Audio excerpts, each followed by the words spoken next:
Welcome back. It's the debut of Whose Lineup Is It Anyway? I love that title. Brought to you by your Tri-State Cadillac dealers.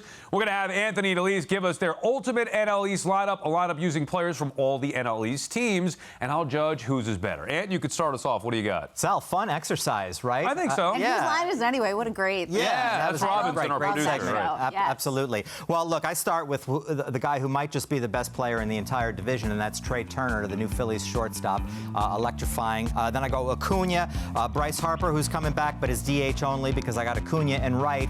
And I'm not going to go through everything, but there's some real great players on there, obviously. But I went a little wild card with my last slot in center field. Jazz Chisholm of the Marlins, who I love as a player for his talent and flair. And I like the idea that he has embraced being moved from second base, where he's been an all-star, to center field. A new challenge. I think that this guy is going to push through and really be good there. He is an electrifying talent, you guys, with a lot of swag. And you can...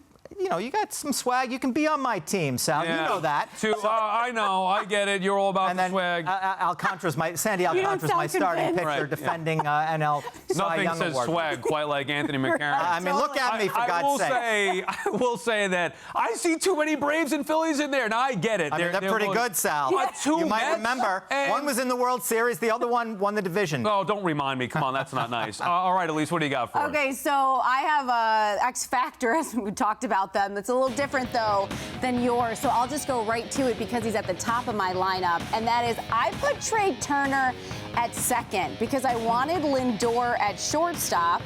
And then actually, I think you had Acuna second. I went with the double leadoff. So basically do Turner first, and then I want that second leadoff in the 9-hole. That would probably be like the biggest thing that probably stands out. So then my outfield, I have Schwarber. I put Harper in the outfield. In my mind, he's healthy and he's playing. And fair. We're going to pretend this is July or something. And Manager makes the lineup. Right, so that's kind of what I was going with there. Olsen, that is my DH, and...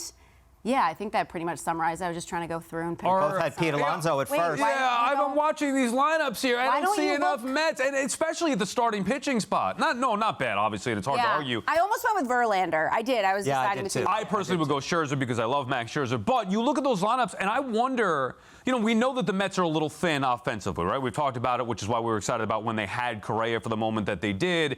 They are lacking in comparison to the other teams, but they are built with their starting rotation, and maybe even the bullpen, which obviously is not a part of this exercise right here. That's their strength. So you look at it on paper, a lot of Braves, a lot of Phillies. I know you're throwing in a little bit of Marlins as well. The Mets only have a couple of stars with Alonso, Lindor, and obviously Jeff McNeil, if you want to put him in there. But in comparison, Ozzie Albies over McNeil too. Yeah, but I love McNeil too much. In comparison, the Mets fall short in the lineup department right there.